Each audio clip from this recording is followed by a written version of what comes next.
The woman had only come to surprise her husband with lunch. She wore a simple dress, her hair tied back, nothing flashy, just love and intention. But when she stepped into the lobby, the manager's eyes narrowed. Within seconds, the smiles faded, whispers started, and a voice cut through the air. "You don't belong here." "Get out!" She froze. Shame burned in her chest. What none of them knew was that she wasn't just anyone. Her husband didn't just work there, he owned the entire company. What would happen when the truth came out? Watch until the end.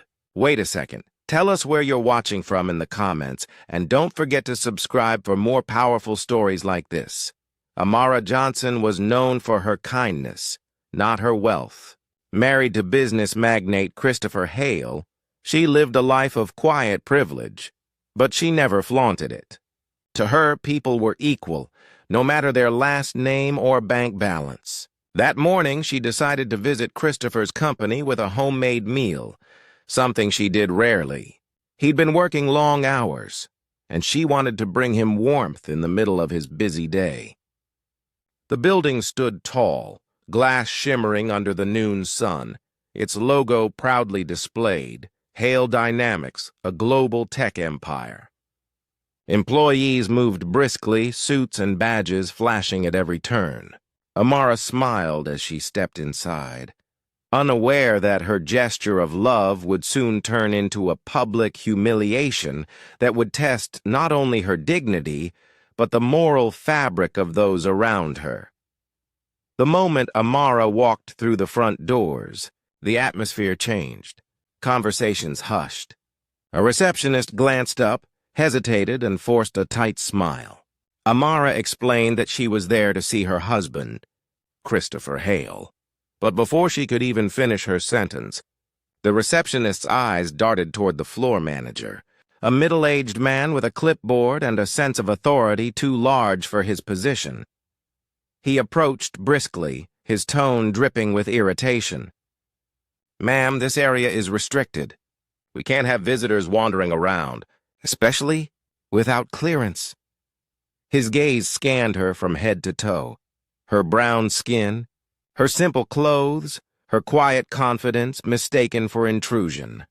Amara tried to explain, calmly and politely, but the man wasn't listening. He motioned to security, muttering something about trespassers and company policy.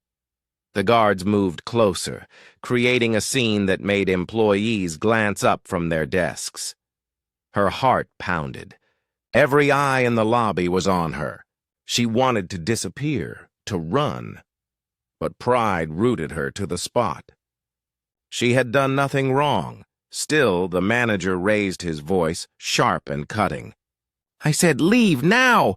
People like you don't belong here!" The words sliced through the air like a blade. For a moment, time stood still. Amara's hands trembled, the lunch bag shaking slightly. She turned toward the exit, her face pale with humiliation. But fate was already shifting, about to turn the scene into something no one would forget. Just as she reached the door, an elevator chimed. Out stepped Christopher Hale, the CEO himself, crisp in a navy suit, his expression softening the moment he saw her. "Amara," he said, his voice full of surprise and concern. The manager froze. Whispers rippled through the lobby. Within seconds, the man's confidence evaporated, his face drained of color. Christopher walked straight to his wife, took the lunch from her hands, and kissed her forehead in front of everyone. Then he turned, his tone ice-cold. "Who told my wife to leave?" The silence that followed was deafening. The manager stuttered, tried to explain, but no words could undo what had been said. In that moment, every person in that lobby learned what true power and genuine humility looked like. The manager was terminated that same day, not just for his words, but for what they revealed. A culture of quiet prejudice, hiding behind professionalism. Amara didn't ask for revenge. She asked for reform, sensitivity training, diversity initiatives, fair hiring practices, real change, not apologies. Months later, Hale Dynamics became known not only for innovation but for equality. As for Amara, she continued living simply, never letting anger harden her heart. She knew that silence feeds injustice, and that sometimes one moment of courage can rewrite an entire company's conscience. Racism doesn't always wear a mask of hatred. Sometimes it hides behind assumptions.